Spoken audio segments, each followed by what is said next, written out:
Mourners in Minneapolis remembering George Floyd at the site of his death. The memorial there steadily growing for the last 2 weeks. NBC News reporter Shaquille Brewster joining us now from Minneapolis. And Shaq, while George Floyd was laid to rest in Houston today, what was it like there in Minneapolis? You saw the commemorations continuing here at the site, here at the intersection where George Floyd was killed 2 weeks ago, yesterday. And what you saw was people continue to bring those flowers, continue to bring those notes, and continue to bring their families. I saw so many kids here who just looked and were there with their parents taking in the sights, and parents explaining what was going on, why those flowers were there, and having those tough conversations with their children. As the services were going on earlier, I actually saw someone watching them on the phone, paying attention to what was going on down in Houston. But you continue to see more flowers come, more artwork. This has been considered a sacred ground for so many people, and that is the feeling that you get. I can tell you over my left shoulder, you can't see it in the shot, but the sign of 38th and Chicago, that's this intersection. Chicago has been replaced with George Floyd Avenue. On the gas station sign, somebody put George Floyd Memorial Plaza. People want this feeling, this scene, to be sacred, and they want to honor it. And that's what you're seeing happen today. As the funeral was going on, as that memorial was happening, people continuing to come down here, an emotional scene, and paying their respects. Allison? Shaq, it's absolutely beautiful what people are doing there. We were showing some overhead shots of the mural, the flowers. It's really just so touching. We have heard so many times this week that George Floyd wanted to change the world, that he believed he was going to change the world. We see that happening at the protests, in the demands for justice and change, in cities that are now taking action to reform their police departments. What are people there telling you about the legacy they believe that George Floyd leaves behind, and how they want to continue to honor him and fight for justice? They want it to be lasting, and you saw those drone images. People have been coming in from all over to this site, and people here in Minneapolis who have been going out and protesting, people in the area, they feel like they're starting to see some of the results of the fights that the changes that they've been fighting for. For example, the Minneapolis Police Department, now chokeholds are banned. If officers see another officer committing excessive force or engaging in unauthorized use of force, they now have a duty to not only intervene, but a duty to report that other officer. The Minneapolis Police Department is under investigation by the state of Minneapolis, looking at 10 years of patterns and practices, seeing if they can find some sort of solution. The Minneapolis City Council is looking into the department as well. The majority of council members, over the objection of Minneapolis mayor, saying that they support disbanding the police department, a process that will take about a year of conversations, but a major step forward if you listen to what activists have been calling for. People who have been fighting here since the day that George Floyd died, since we saw that video of the knee of Officer Chauvin with his knee on the neck of George Floyd for about 9 minutes, since that day, people have been calling for these steps. They say they not only want small incremental steps and changes to come about, they want to see systemic changes, and they feel like they're starting to get that. Those wheels are slowly turning at this point, and that's what you've been seeing over the past couple of days. I'll tell you, yesterday we saw Officer Chauvin for the first time in court. He didn't enter a plea. It was a very quick hearing, but we'll see him later again, later this month. So you're seeing those wheels start to change, and you're seeing people starting to see that change that they've been calling for. Allison?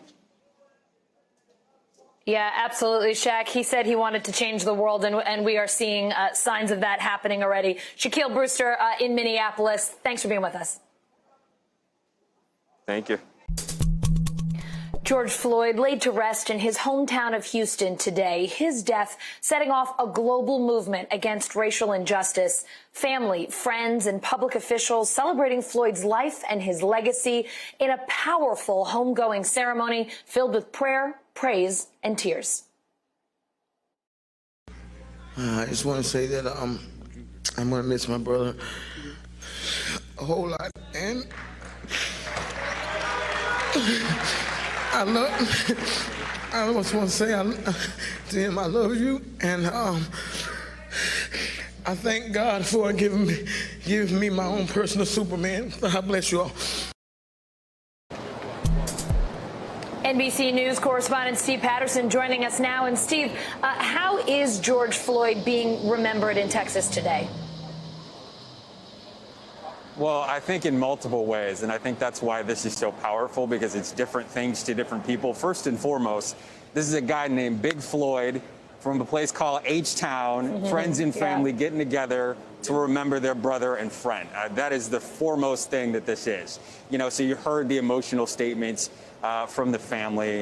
You heard the powerful statements from friends who got up on stage and just remembered a neighborhood guy that took care of his people. They called him Big Floyd because he was a big dude, so big that he would stand over people when it was raining, and he literally served as an umbrella. So to hear those personal stories really humanizes this person. This was a man who had a family, who had a daughter, who had a mother, who had a father. You know, this was a guy who was a cornerstone of this community. He was a mentor.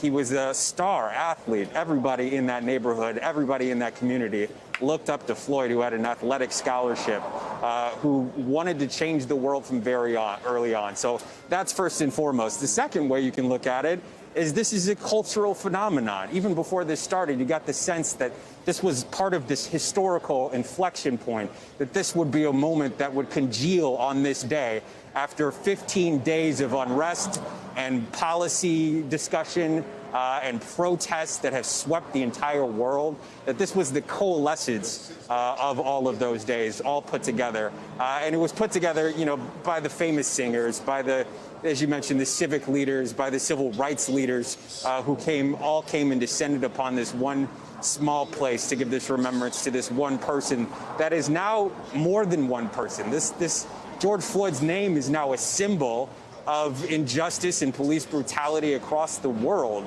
And what this event is hoping to do is make it a symbol of change.